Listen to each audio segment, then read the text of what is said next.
But I'm not a huge fan of SSRIs. I'm sure they help people in some circumstances. But just reading a great book that is apropos to our discussion. It's called How We Change and 10 Reasons Why We Don't. And most of the book is on the reasons we don't change. And he makes the point that deep and lasting change is usually the result of deep contemplation, right? To make a personal change in your life is to make a decision and to commit to that decision. And the only way to make a committed decision that leads to change is to do the hard work of contemplating the pros and cons of your situation before you act, right? There's no chicken and egg riddle between contemplation and advice. Contemplation always comes first. So I know a lot of people who are not thrilled with the quality of their life right now, and what they're primarily tempted to do is to constantly be taking action.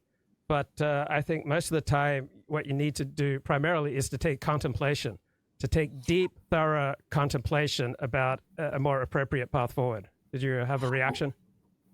Yes, I mean, Judaism has this term for it called shuva, which is Shuva, yeah, return, repentance. repentance.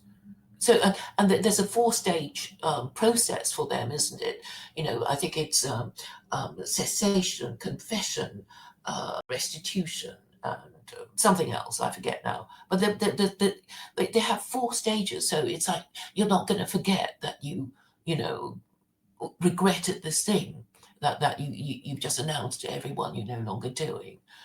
Because it's such a public thing to stop and